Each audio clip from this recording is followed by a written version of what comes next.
Hi, I'm Virginia from Write Clinic, and this is the Medical Writing Uncut podcast. Here with me today is Sarah Sowerby. She is a founder of Wordbird, a healthcare communications agency specializing in creating brands and content for life sciences businesses. She has created and promoted hundreds of brands over the last 34 years, and she's also co-founder of Women in Pharma, a community set up to inspire and empower the amazing women working in our industry to shape the future of women's health. Thank you so much, Sarah, for being here today. Oh, it's my pleasure. I'm very excited to be invited. Thank you so much. I read your book, it's called I Get It, and it really resonated with me, and we'll talk more about that later. So it's really a pleasure to have you here. So thank you so much. So let's start with the first question. What do you do and how did you get into it? Well, let's start with how I got into it. So I started off working as a copywriter in the creative department of what then were healthcare pharmaceutical advertising agencies, and I got into that quite by accident. My degree is in human biology, and I loved my degree so much. I mean, it was just fantastic. And I studied all the ologies, the physiology, pharmacology, immunology, but lots of developmental biology. And I just really wanted to use my degree. I did lots of behavioral science actually as well, and psychology, I should say. I didn't really kind of know how I could use my degree, and I sort of always felt I was quite a creative person as well. But in those days, you were either like you did like science or arty creative things. You sort of weren't really allowed to be both. So I had dumped my creative side along the way. And I saw an ad in the newspaper for something called a healthcare copywriter, and I just thought, oh my god, I think this is the job for me. So I went along to that interview, and they wanted someone with experience. So that wasn't the job for me. But the guy who interviewed me was very, very kindly sent me a list of all of the agencies at that time who I could apply to, and I literally, pre kind of everyone had computer days. This is really ancient history. I sat down and with a pen wrote a letter to every single one, and I had a job within about a week, and it kind of went on from there. So then I worked in agencies for many years. Spent 12 years as copy chief in a big network agency. And I worked on some of the world's biggest brands in those kind of times when they were like real blockbuster GP products. And you would have heard of lots of the brands that I've worked on, but I won't mention their names, but you would know them for sure. You're a pharmacist, you'd know all of them.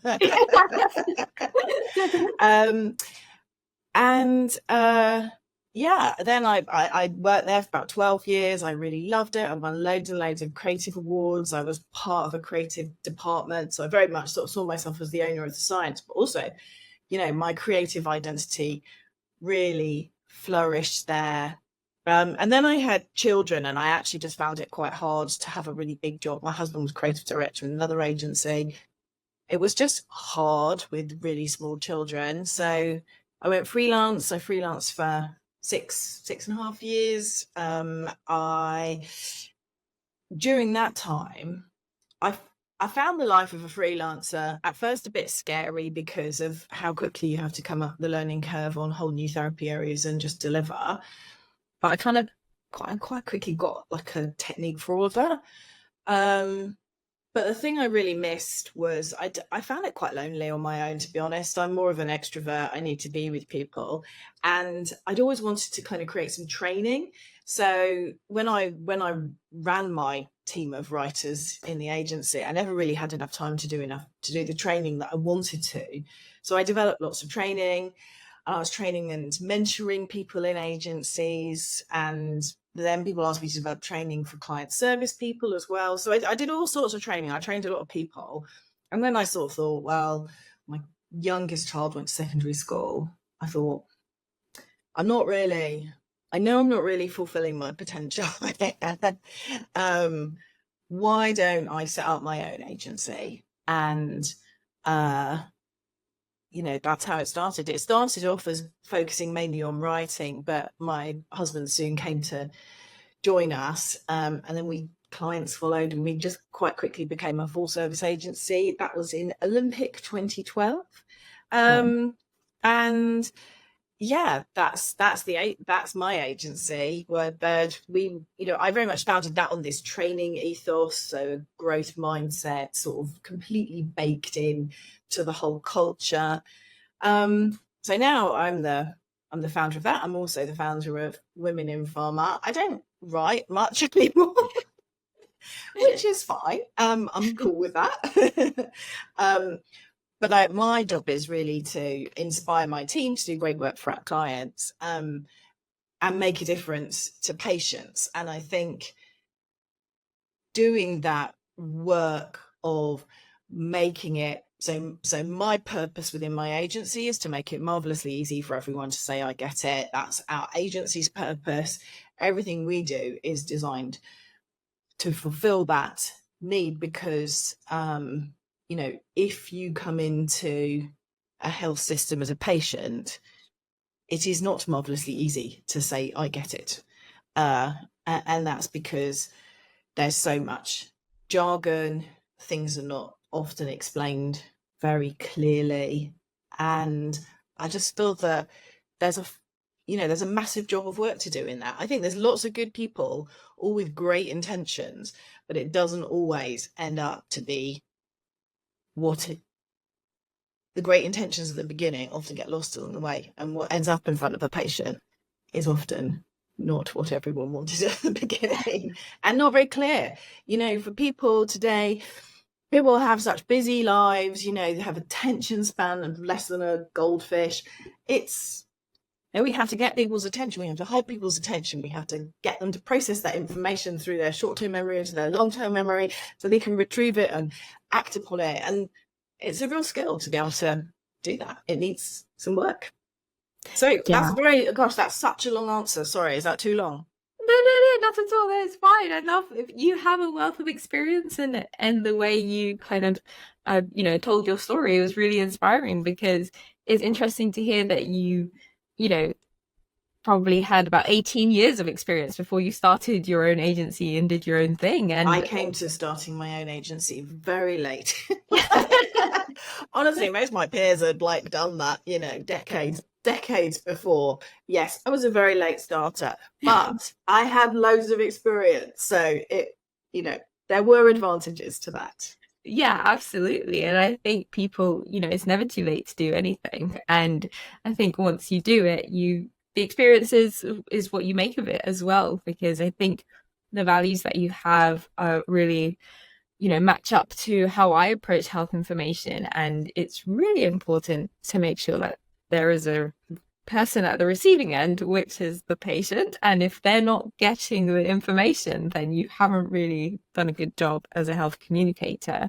And I think one of the great things in your book is that you really go through how complex the process is of creating good health information that actually helps someone. It's easy to understand, and they actually get it, and they not only understand the words, but the words are memorable, so then they can have a discussion about it again in future or act on that information. So why did you write the book? Because the other fantastic thing is that it's not very long, and I thought, okay, this person knows how to get to the point, so I'm going to waffle a lot, because I think some people really, they pad out their books, and then books end up being 5 times as thick, but they've only made 1 point in a whole chapter. So I really like the brevity of your book. So what prompted you to write it? Well, I suppose I've kind of been writing this book for about 10 years in my head. I'd always thought I would write this book.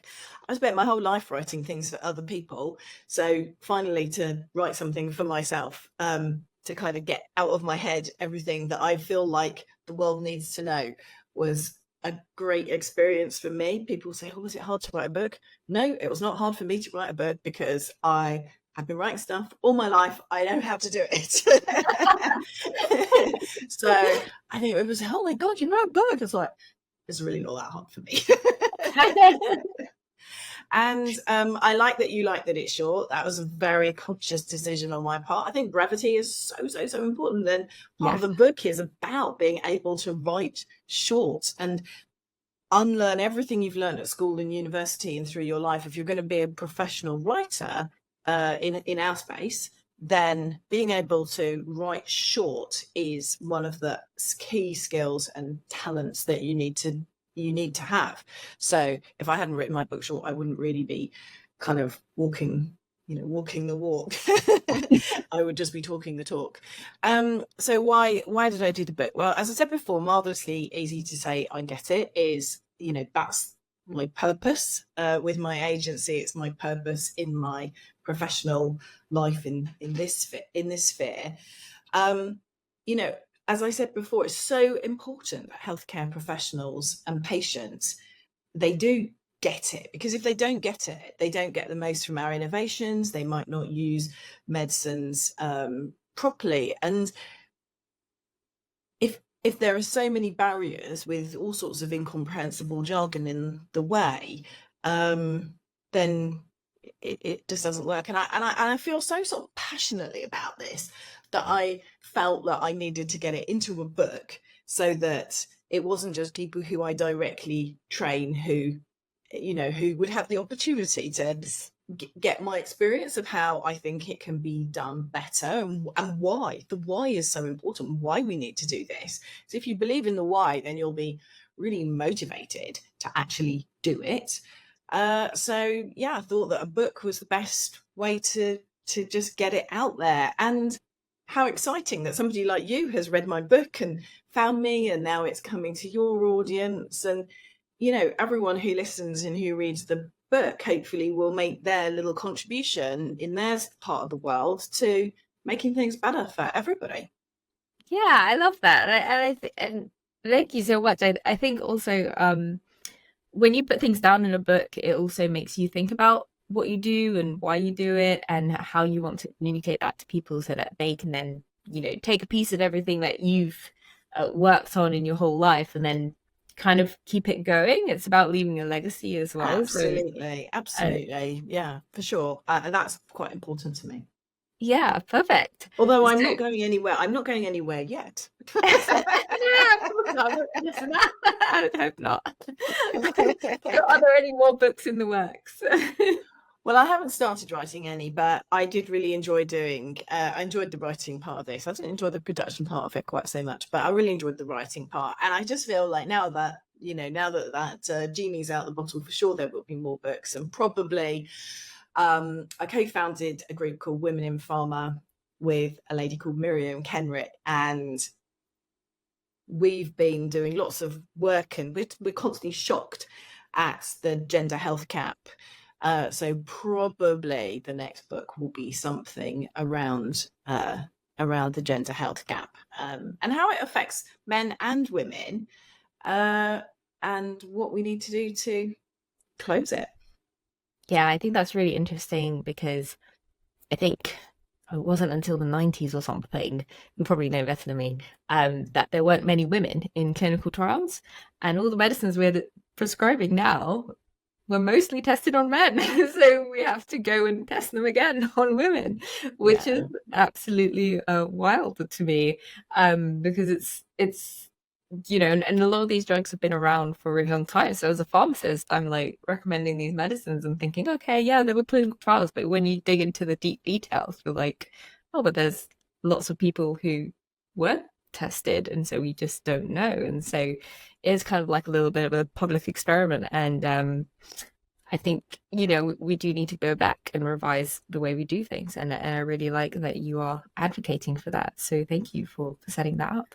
Well, what we're getting, what we want people to initially just ask is, does this condition present differently in men and women? Does it show up differently in men and women? And usually the answer is yes. Do our medicines work differently in men and women? And how does the menstrual cycle, hormonal contraception, and menopause affect this? And they're just questions that I've worked in this area for years, and I haven't until recently really thought about those things. and then we've developed a whole white paper and manifesto that people can read on our website. And one of those things is, using AI, it wouldn't be that difficult to retrospectively analyze some of that data on things where we have lots of real world evidence, and find out this stuff. If we discover something works better in men than it does in women, great. If we discover the opposite, great. Everybody wins. It seems like a bit of a no-brainer, but we just got to get a bit of momentum behind it. Yeah, I think that's a good thing. And then, if you build a kind of movement around it, then it's more likely to happen rather than just being a single voice, which can be very difficult to be heard. Exactly. So you mentioned AI. So do you have any kind of hot takes on AI and the kind of future of being a medical writer in a world with AI? Well, yes. So in my agency, we run something called AI Club every Thursday, where we will talk about how we're using AI, and we've made a specific effort. Our writing team, led by our scientific director, have made a real effort to particularly to use ChatGPT as a starting point. And I think our current view of it, as we record this in September 2024, is that it's a bit like having a trainee. So AI is learning, and it's like having a trainee member of staff. So if you want it to write something for you, you have to train it like you would train a person. And it makes a lot of mistakes. Even if you ask it to reference things, it's not very good. So it's like having a new person in your team who is learning but not yet very good.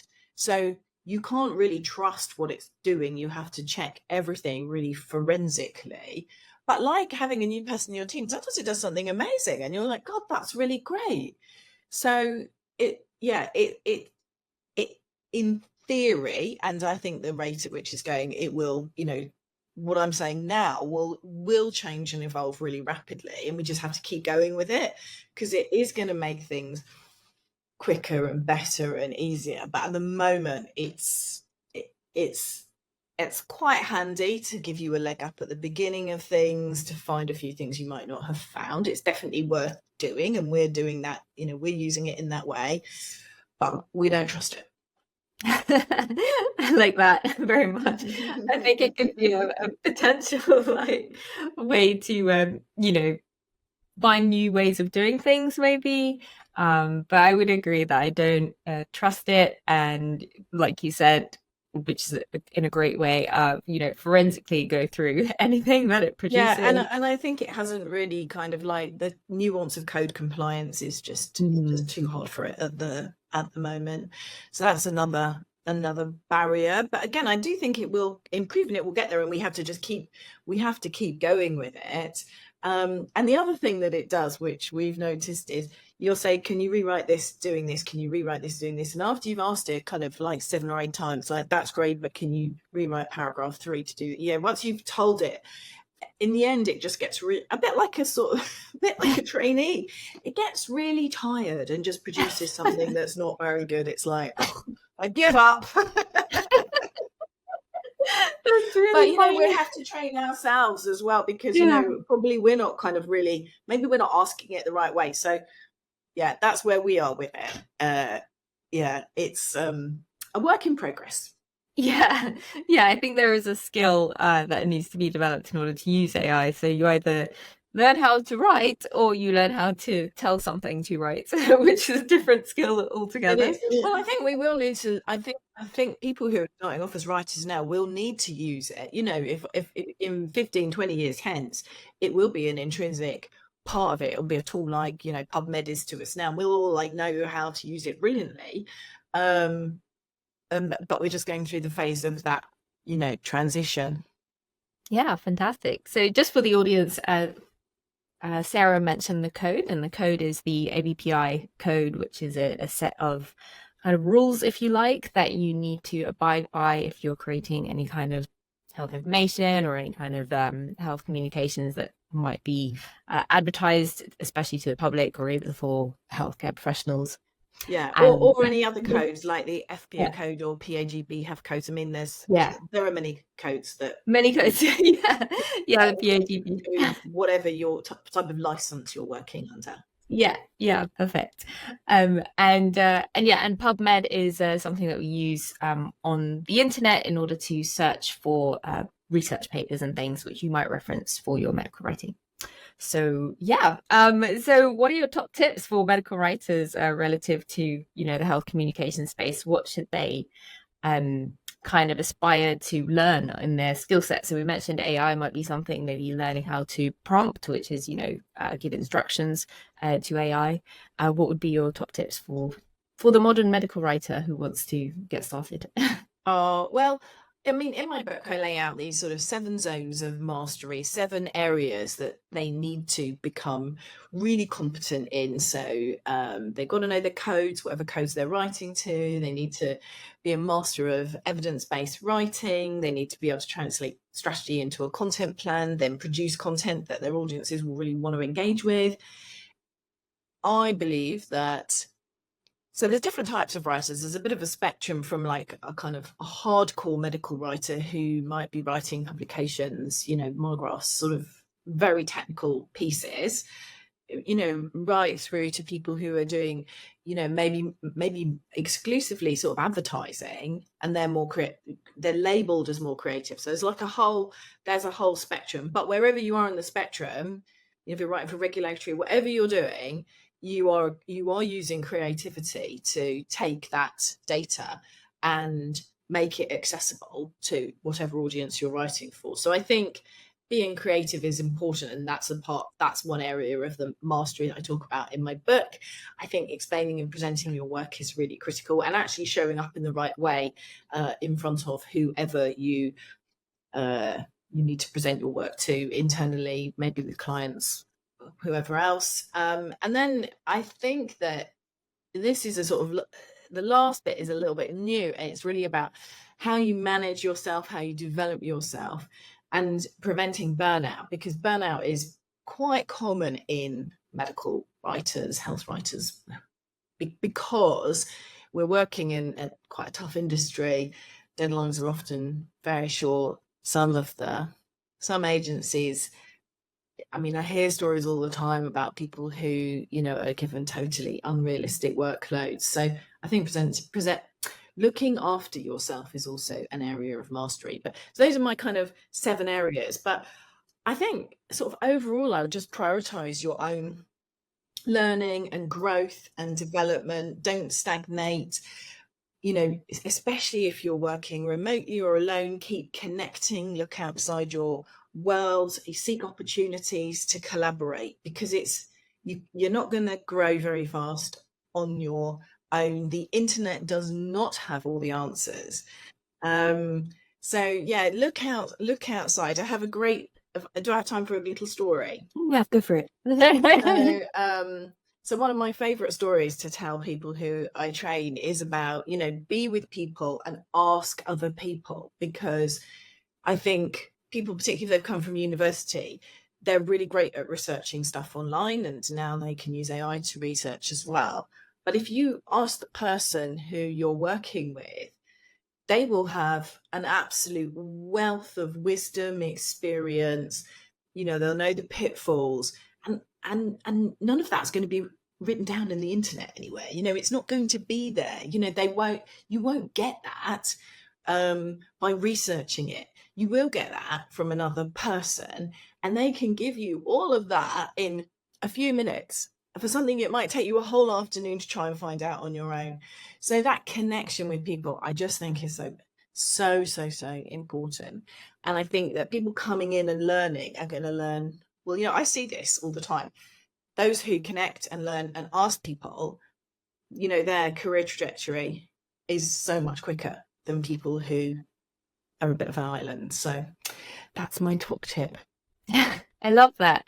And I think also you should also be, you know, definitely resonate with the not everything is on the internet remark, because that's one of the reasons why I bought the book, because I thought, well, what's she written in a book that she doesn't want to put on the internet? It must be some really great insights from her 34 years in the industry. And having a conversation with you even now, you've got some really insightful kind of thoughts on and perspectives on things that you didn't have in the book. So I'm kind of building on the knowledge that you've already exchanged with me, and that's what I love about inviting people like you. So thank you again so much. It's been really, really amazing. And so I suppose what's next on the horizon for you?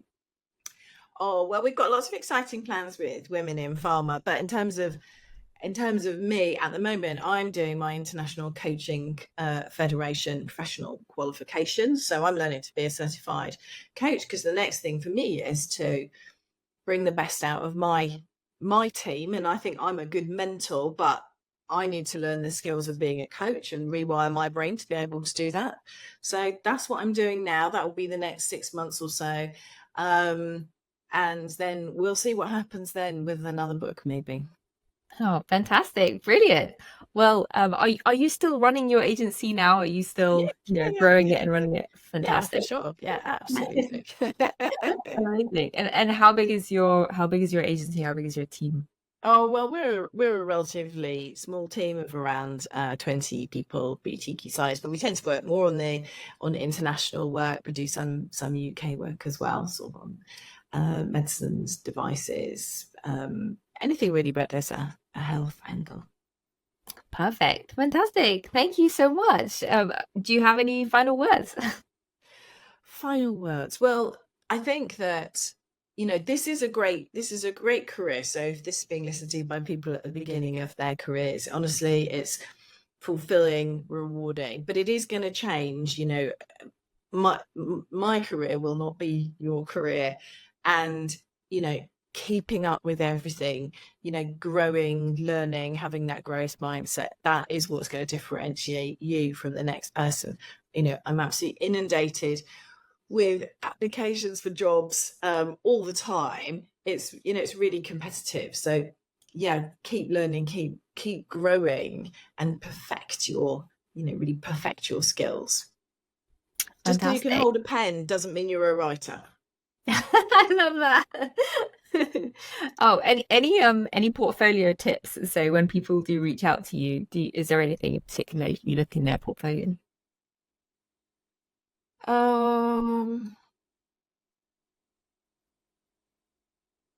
What I like is when people send me things that they're really proud of, and then I will have a skim through.